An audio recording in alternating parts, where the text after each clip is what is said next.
Hello everyone, myself Dr. Poonam Verma, consultant gynecologist and infertility specialist here at Indra IVF Jaipur Jawahar Nagar centre. मैं आज बात करूँगी एक बहुत ही इंपॉर्टेंट टॉपिक पर, endometriosis and infertility. So endometriosis क्या होती है? यूट्रस के जो बच्चेदानी जिसको हम कहते हैं, उसके अंदर की जो लाइनिंग होती है उसको हम एंडोमेट्रियम कहते हैं। अब एवरी मंथ ये एंडोमेट्रियम हार्मोन्स के इन्फ्लुएंस में तैयार होती है और फिर पीरियड्स के दौरान शेड हो जाती है। एंडोमेट्रियोसिस में जो ये यूट्रस के अंदर की लाइनिंग है, इसके कुछ सेल्स ट्यूब्स के द्वारा होते हुए पेल्विक कैविटी में माइग्रेट होकर के वहाँ डिपॉजिट हो जाते हैं, इम्प्लांट हो जाते हैं और वहीं ग्रो होना शुरू हो जाते हैं। सो एवरी मंथ ये हार्मोन्स के इन्फ्लुएंस में ग्रो होते हैं और फिर पीरियड्स के दौरान ये भी ब्लीड करते हैं, जिसकी वजह से पेशेंट को काफ़ी ज़्यादा पेन होता है, बिकॉज इसमें बहुत ज़्यादा इन्फ्लेमेशन क्रिएट होता है यूट्रस के बाहर पेल्विक कैविटी में। सो पीरियड्स के पहले वो पेन शुरू हो जाता है, during periods and after periods भी फ्यू डेज रहता है। लेकिन जिस पेशेंट में बहुत ज़्यादा सीवियर एंडोमेट्रियोसिस है, उनको पूरे मंथ भी ये पेन रह सकता है। एंड इसमें पेशेंट को कैसे क्या क्या लक्षण होते हैं, एक तो ये मैंने बताया जिसमें पेन होता है और इनको पेनफुल सेक्सुअल इंटरकॉर्स भी हो सकता है। एंड जो मेन प्रॉब्लम आती है वो है इनफर्टिलिटी की। एंडोमेट्रियोसिस में 30 to 50% पेशेंट्स को इनफर्टिलिटी की प्रॉब्लम होती है। सो इनफर्टिलिटी क्यों होती है?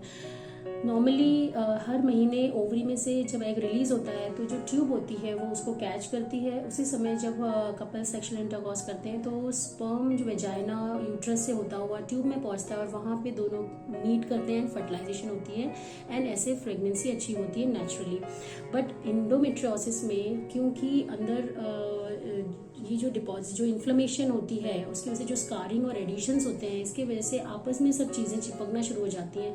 तो बच्चेदानी की जो ट्यूब होती है, जो ओवरीज है, ये आपस में चिपक जाती है, ट्यूब और ओवरी का रिलेशनशिप बिगड़ जाता है और जिसकी वजह से जब वो एग रिलीज होता है तो ये ट्यूब उसको कैच नहीं कर पाती है, बिकॉज कई बार ट्यूब्स ब्लॉक हो जाती हैं, उनकी मोबिलिटी मतलब उनका मूवमेंट अफेक्ट हो जाता है, तो इसीलिए सक्सेसफुली नेचुरल प्रेगनेंसी नहीं हो पाती है।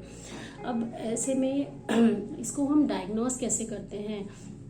तो नॉर्मली पेशेंट के सिम्टम्स के बेसिस पर एंड देन जब सोनोग्राफी करते हैं, कई बार सोनोग्राफी में अंडेदानियों में चॉकलेट सिस्ट, आपने नाम सुना होगा, चॉकलेट सिस्ट या एंडोमेट्रियोमा या एंडोमेट्रियोटिक सिस्ट पाई जाती है। इसमें ये जो एंडोमेट्रियोटिक जो डिपॉजिट्स हैं, ये धीरे धीरे ओवर टाइम ओवरी में ब्लीड करते करते एक बड़ा सा बॉल ऑफ ब्लड बना लेती हैं, जिसको चॉकलेट सिस्ट कहते हैं। बिकॉज इसके अंदर का जो फ्लूइड होता है वो डार्क ब्राउन टारी कलर का कन्वर्ट हो जाता है, इसीलिए इसको चॉकलेट सिस्ट कहा जाता है। सो इसकी वजह से कई बार ये एंडोमेट्रियोमा क्या करता है कि पेशेंट का ओवेरियन रिजर्व भी काफ़ी कम कर देता है। ओवेरियन रिजर्व मतलब कि अब अंडेदानी में कितनी क्षमता बची है अंडे बनाने की, सो ये काफ़ी आपका ओवेरियन रिजर्व कम कर देता है।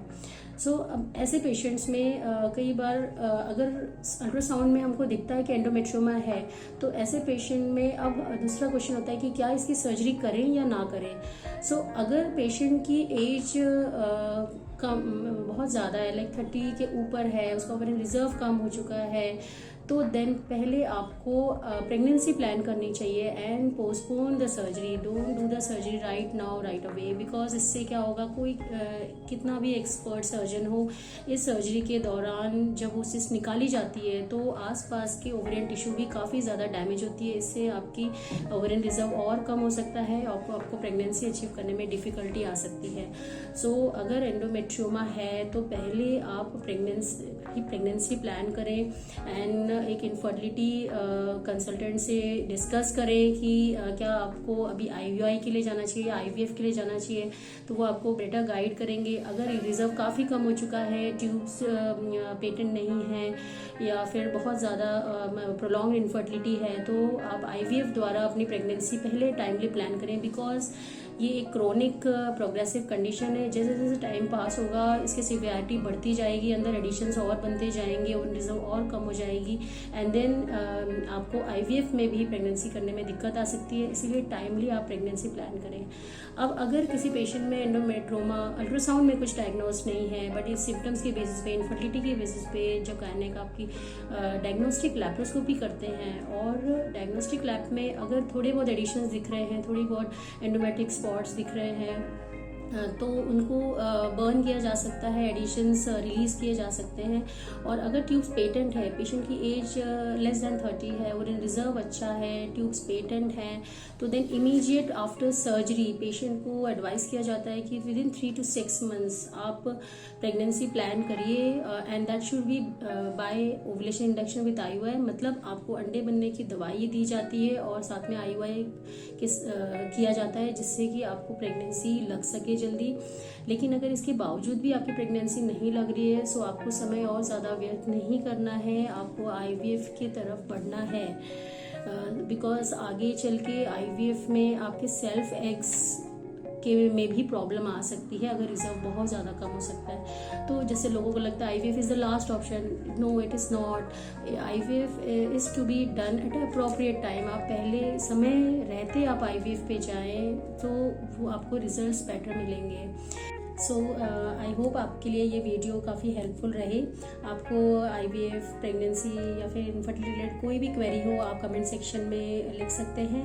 हमारी टीम आपकी सहायता करने की पूरी कोशिश करेगी। धन्यवाद।